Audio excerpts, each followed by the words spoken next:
HTML stands for Hypertext Markup Language. It's a way of displaying information on web pages in your browser.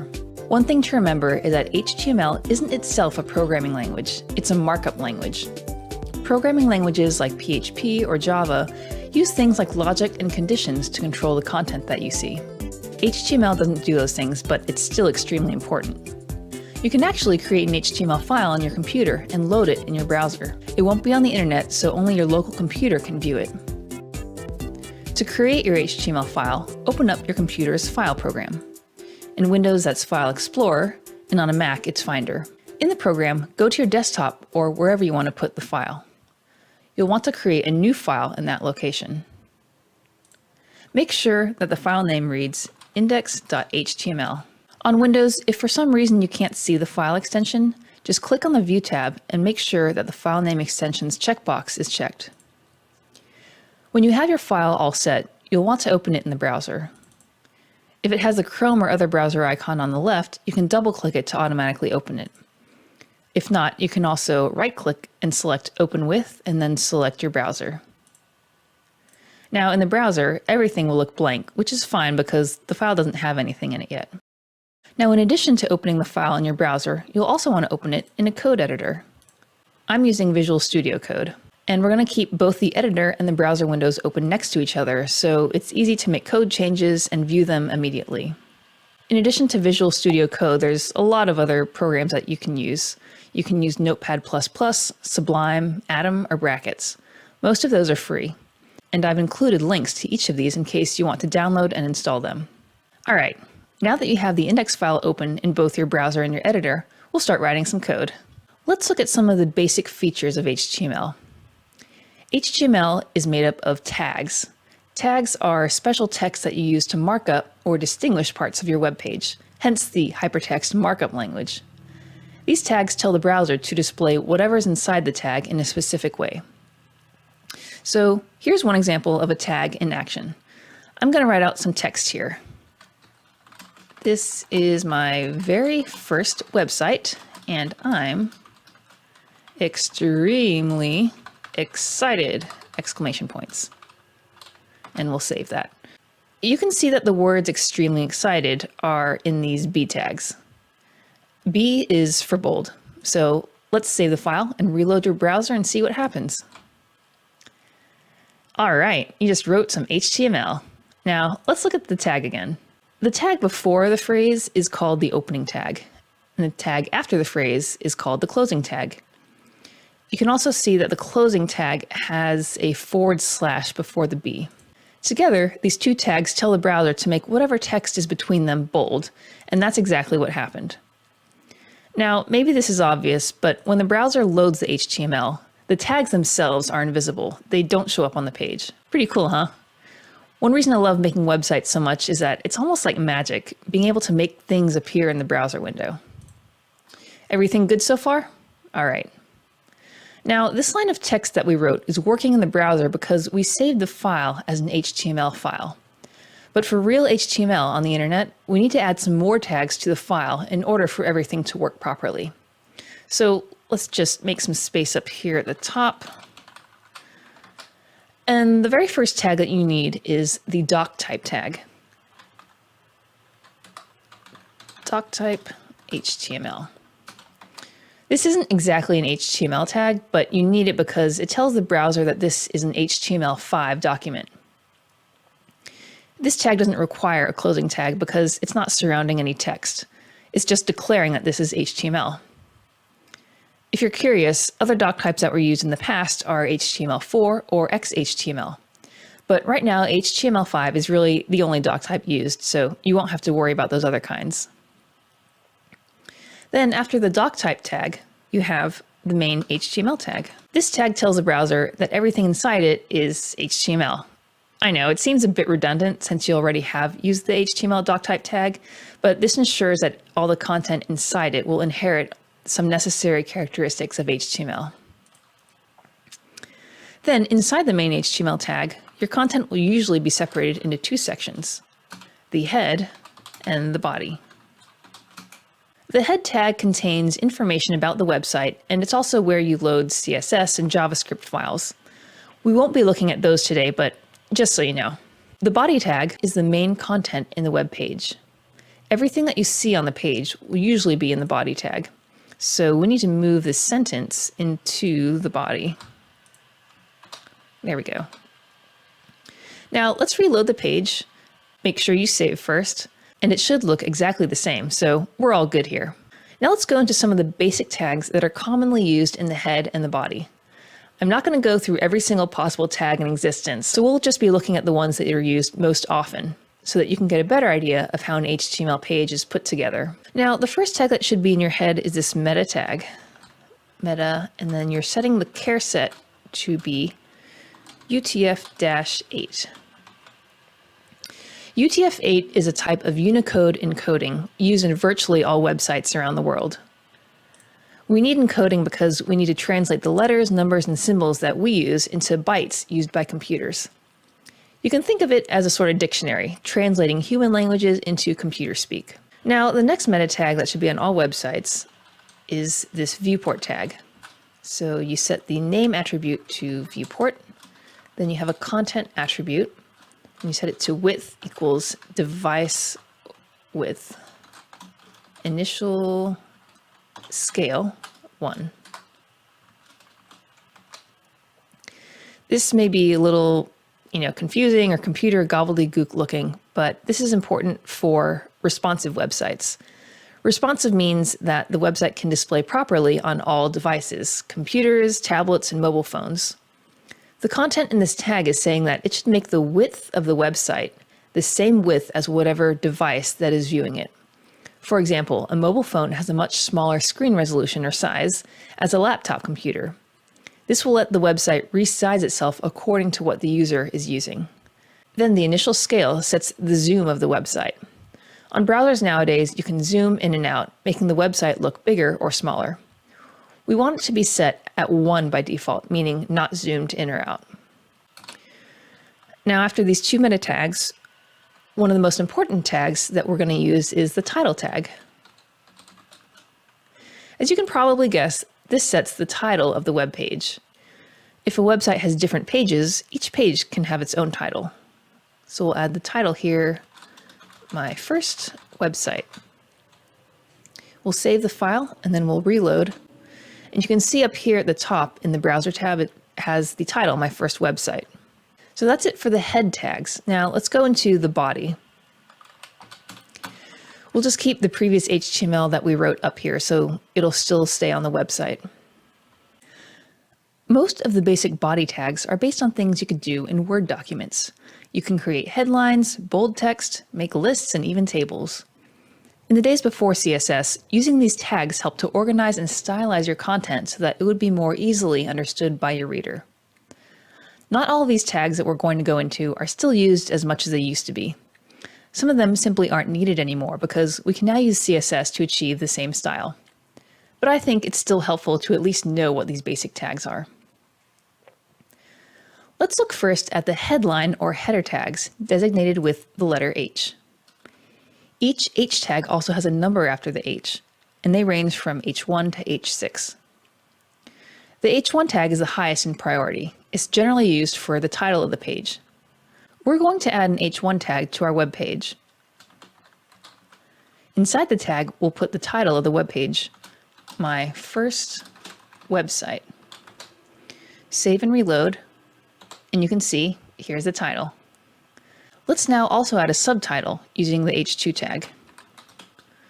And we'll put in an HTML playground. You can see that the subtitle is displayed at a smaller font size than the title. Now, just for fun, we'll put in all the H tags up through H6, just so you can see what it looks like. So H3, H4, H5, and H6. Now, this is a little bit much. Most websites don't use all the H tags. Usually they'll just use H1 for the title, H2 for the subtitle, and H3 sometimes for section titles. It's pretty rare these days to use H4, H5, and H6 tags. Now the next tag we're going to look at is the paragraph, or the P tag. Just like in Word, you can use paragraphs to separate your content into blocks. You can create your paragraph by surrounding your content with the P tags. We're going to make a paragraph with some placeholder text. One of the easiest ways to find placeholder text is to Google for lorem ipsum. Lorem ipsum text is nonsense Latin words that are used in publishing and design to fill in text in order to work on the layout. So we'll copy this paragraph here, and we'll put it into a P tag. Now let's make a second paragraph too. We'll copy some more text and put it into another P tag. Now let's see what this looks like. So there we have it. The browser automatically adds some space between the paragraphs and other content.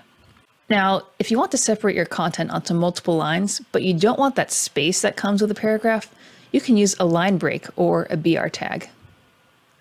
So let's get some more lorem ipsum text and put it into our editor without a P tag this time.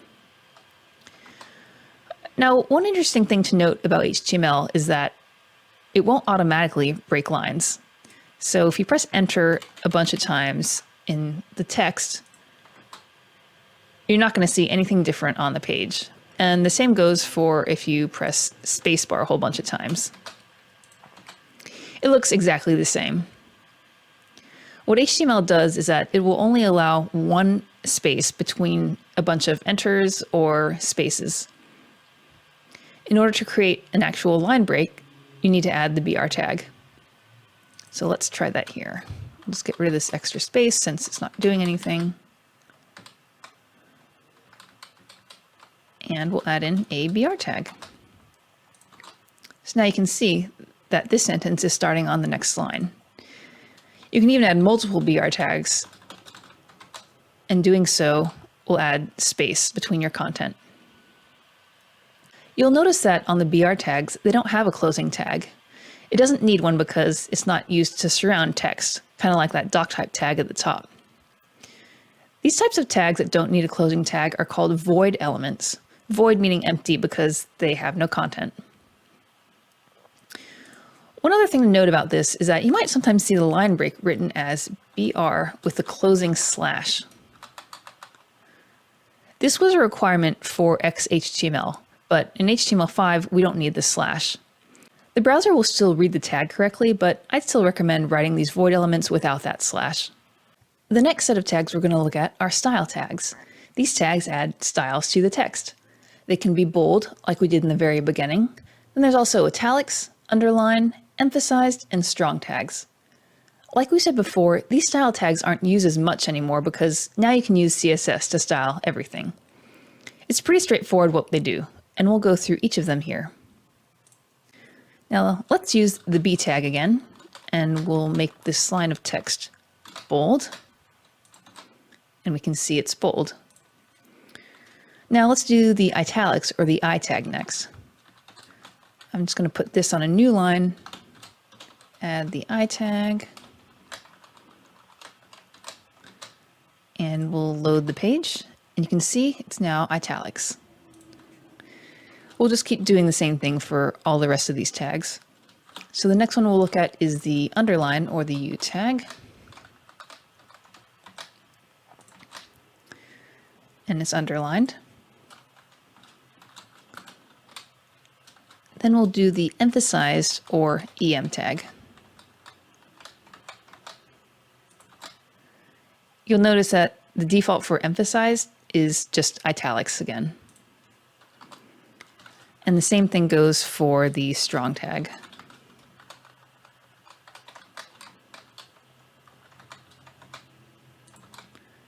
The strong tag is basically the same thing as the bold tag. So that's it for the style tags. Now let's look at the horizontal rule. This will create a line on your web page. We'll just add this in here. And HR is the horizontal rule tag. So let's reload that. And you'll see you now have a horizontal line going across the entire web page. you can see that the content before the HR tag is above the line and the content after the HR tag is below the line. Now, the link tag. As you probably know, links are one of the main ways that we get around the internet, right? You go to one website to look at stuff, and then you click a link to go to another website, and so on. So let's make a link tag here. The link tag is written as an A tag.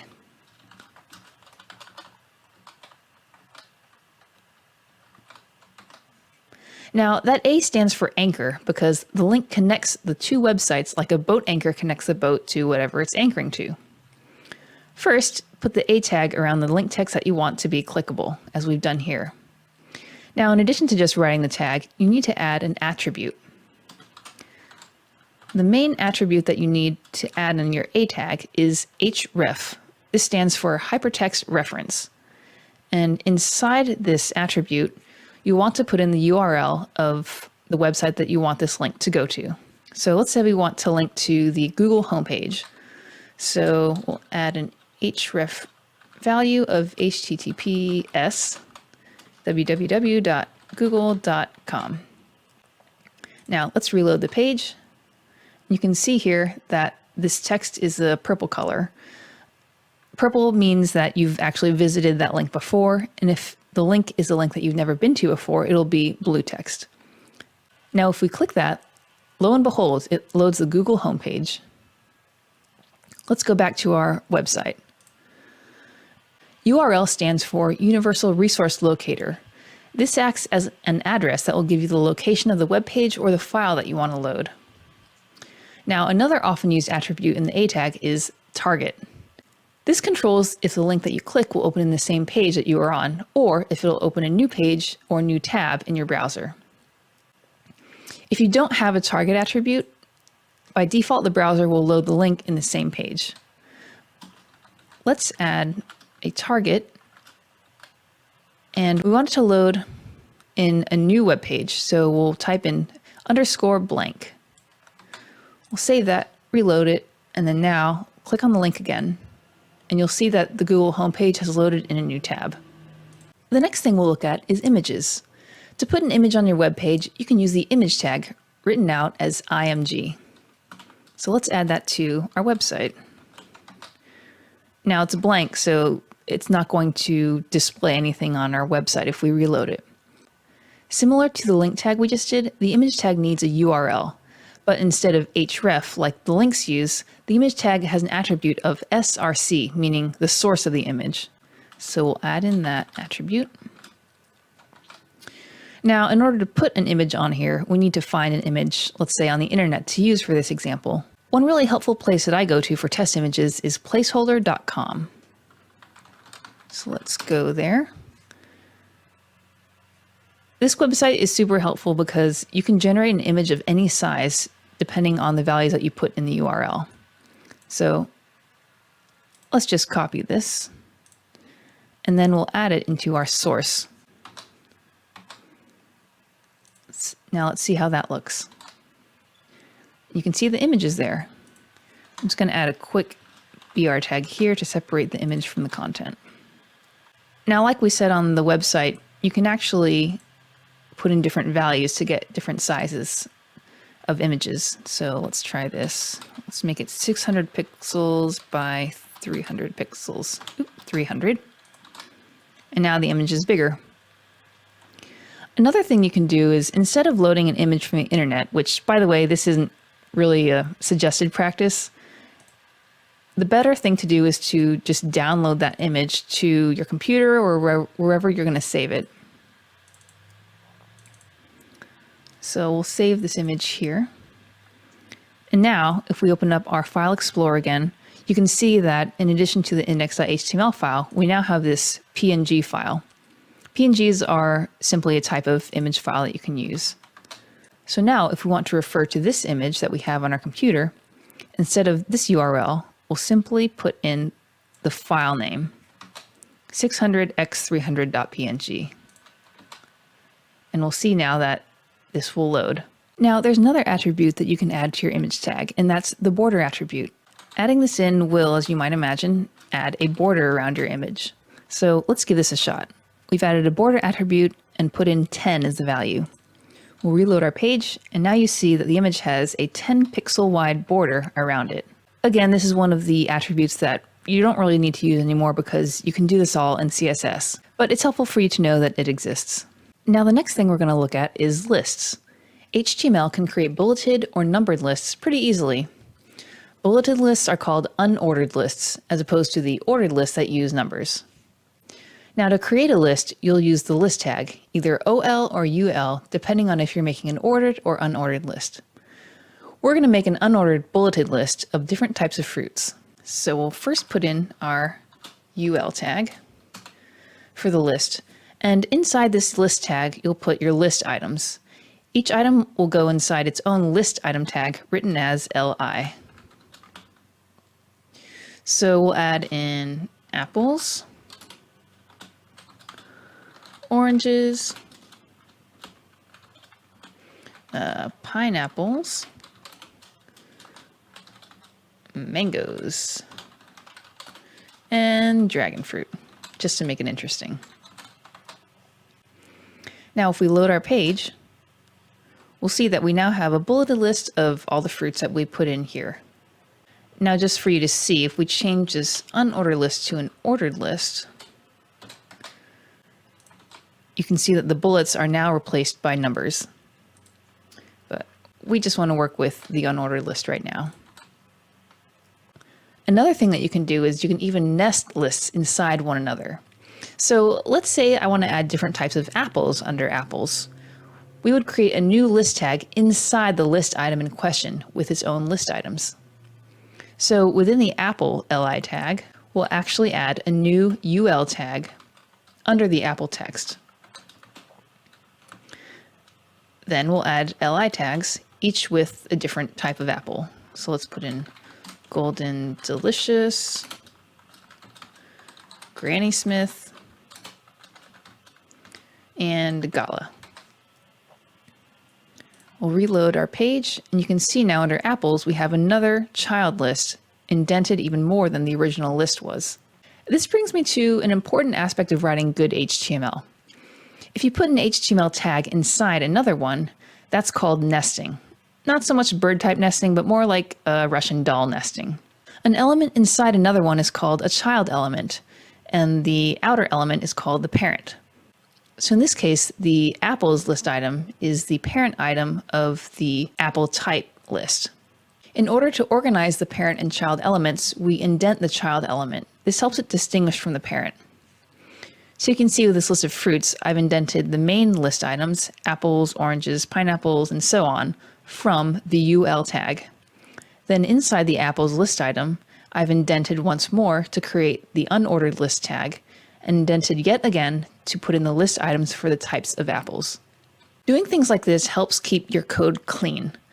It doesn't matter to the computer, but for humans reading your code, it will enable you and other people to quickly understand what your code is all about.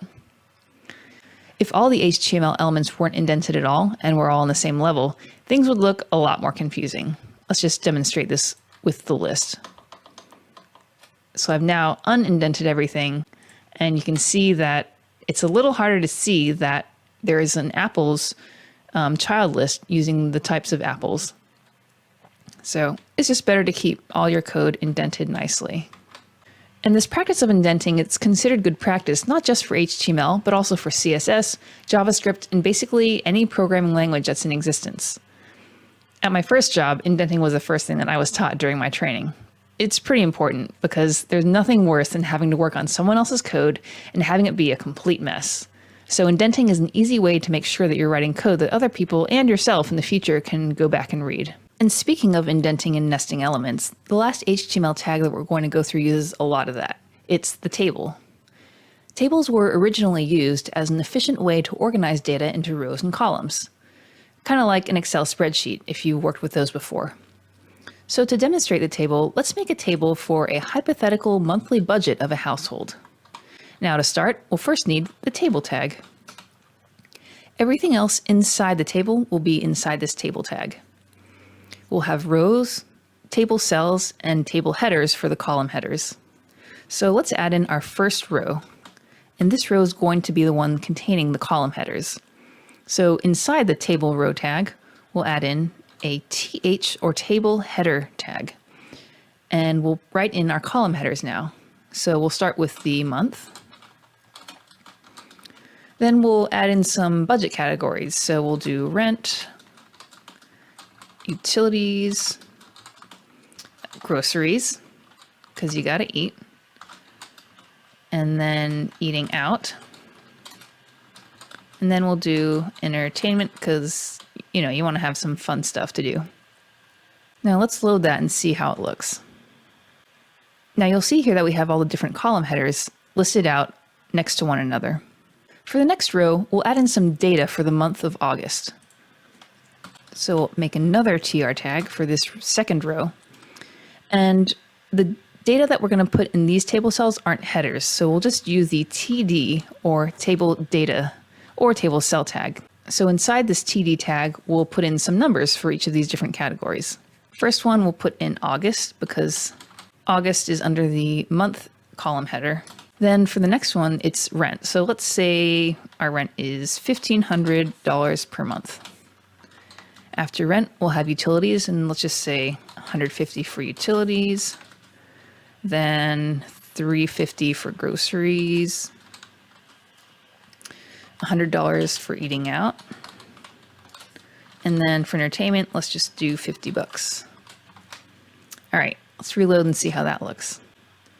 You can see here that we've created the second row and everything's aligned together under the proper column header. So this table, looks like it's working, but it's kind of basic looking, right? Well, we can style this table a little bit with some of the built-in table attributes. The first thing we want to do is add lines to the table because it's kind of hard to see what's out here. So in the table tag, you can add a border attribute, and then we'll put in 1. This will add a border that's 1 pixel. There we go. Now, if we want to, we can make this number bigger. So let's say we want a border of 10. And here's the table. And you'll notice that the border that's 10 pixels wide is just the main border outside the entire table. And the borders inside the table are still set to 1 pixel. This is just the default way that tables are displayed in the browser. The other thing you can do is cell padding and cell spacing. So cell padding controls the amount of extra space inside each cell from the text to the border. So let's try a cell padding of 10. There we go. There's a little more breathing room now inside our table. The other thing you can do is cell spacing. And let's just do this at 10 to see what it looks like. And now you can see that between each cell is 10 pixels. I don't want to have any space between the cells, so I'm going to actually change this to 0. And there we have it. It's a nice, neat looking table. When you're building an HTML table, one thing that you really need to make sure of is to have the same number of columns in each row in the table. Otherwise, things will get kind of messed up. So let me show you what this looks like if I delete the groceries cell. Delete this, resave, and then load. So you can kind of see how the headers have now kind of shifted over, and there's this weird blank space at the end because there's no table cell there. So let's just put that back. However, one thing you can do is you can make one table cell span multiple columns.